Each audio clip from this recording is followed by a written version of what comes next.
At point A, we have a fixed support. This means that the moment at this end cannot be zero. At point B, we have a uniformly distributed load. And at point C, we have a reaction force due to this fixed support.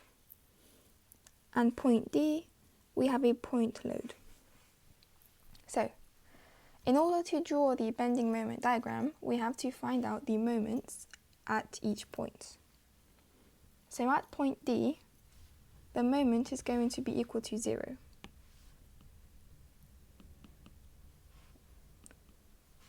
At point C, we are going to have to make a cut on either side of the beam.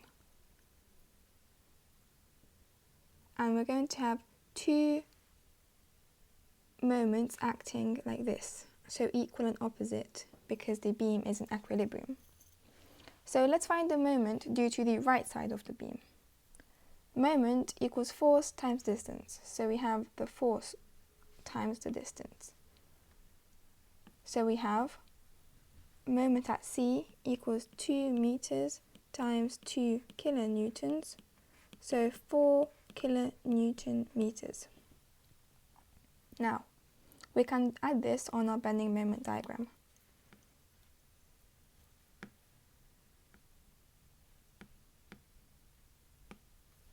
So, the moment at D we said is 0, and the moment at C we said is 4.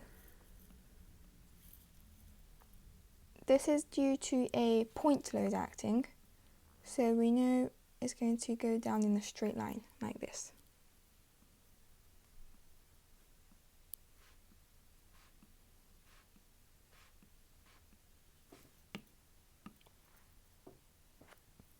Let's move it down.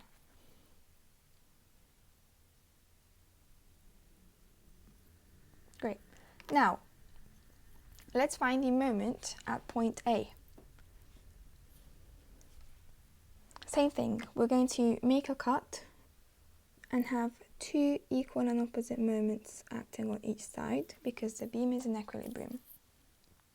So, to find the moment across this whole beam, we're going to have to take all its components into consideration. So, moment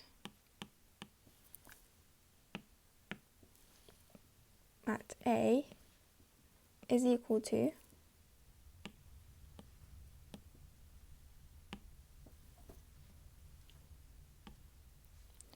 force times distance, force times this distance, so 2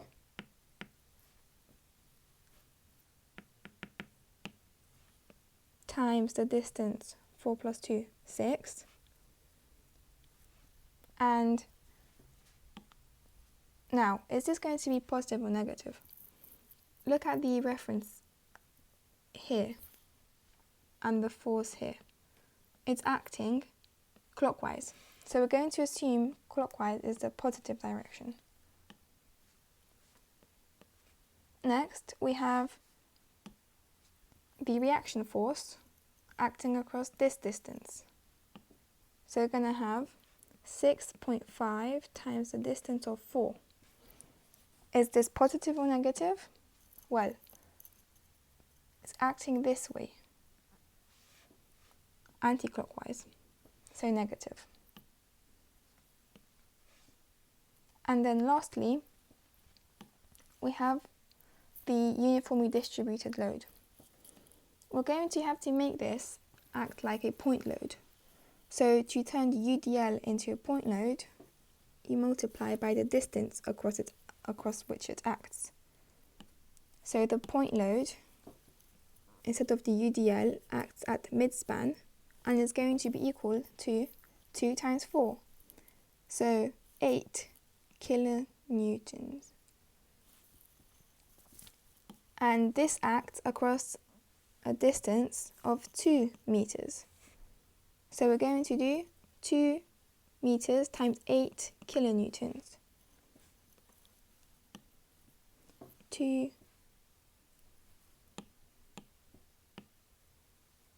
times 8. this one acts clockwise, so it's also going to be positive. Now, simplifying this, the moment at A is going to be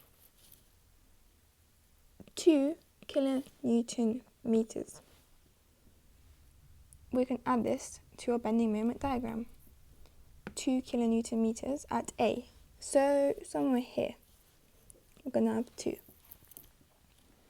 But it's actually not a point load, it's actually a UDL, so we can't just draw the line straight like that. We're going to have to draw a separate one and superpose them. So, green.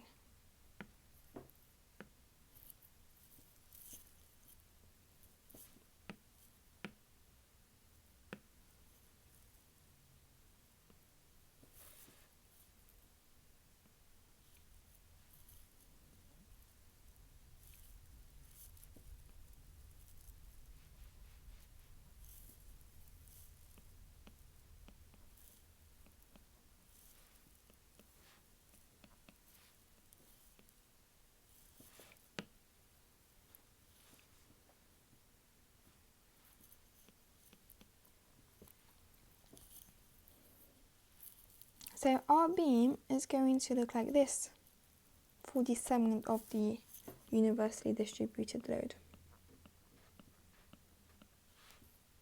And to find the maximum moment here, for UDLs we use this formula, WL squared over 8. W is 2, the UDL. L, the distance, is 4 over 8. So we have 4 kilonewton meters. Now, looking at this one here, mid-span between would be here. So our value would have been 3. But our UDL separately says it's 4. So we're going to have to superpose them by subtracting them. So 3 here and subtract 4 is going to give us -1. So now let's draw the UDL version.